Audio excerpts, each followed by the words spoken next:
Selling your house? Thornton's Property. Experienced local staff that deliver the best results.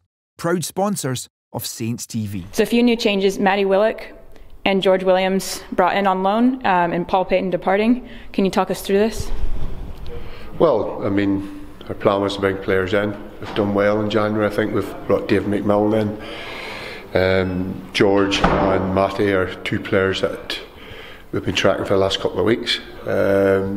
Know quite a lot about them. They've both young, exciting players. George, slightly more experienced. He's had loan spells. He's a full Welsh international. Matty's good pedigree. He's been at Arsenal as a kid, Man United since he was 15. He's had a loan, spell at Utrecht, and it just shows that Matty wanted to come to us because he cut the loan short at Utrecht, even though there's a case that he wasn't playing enough games there, but they were more than happy to keep him.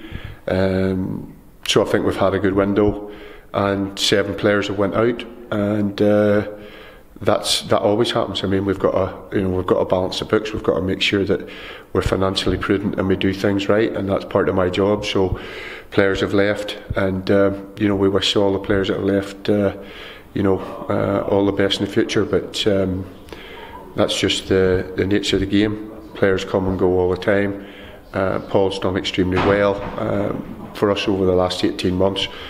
But the reality was I wasn't going to offer him a contract at the end of the season, and with the emergence of McLean, Ali McCann even the other night, bringing a midfielder in, Paul's opportunities to play were going to be limited. The fact that it had to be done so late was just due to the fact that we didn't get Matty in confirmed to Tuesday morning, so that was the earliest we could sort of speak to Paul, and I wish him well, but that's the nature of the game that we're in. Okay, so a big win Monday, a few debuts. Are we likely to see more from them in the future? Yeah, I mean, they're players at the football club. Everybody that played Monday did extremely well. It was a difficult game. The fact that we had to play 48 hours after the game against Partick, the pitch was difficult, but I thought everybody performed really well, and particularly for the young players. It was more, not taking anything away from Albion Rovers, there's a bigger test for them ahead, the younger players playing in the Premier League, but the fact that they were able to cope with the mental side and the physical side of the game on Monday night pleased me. Okay.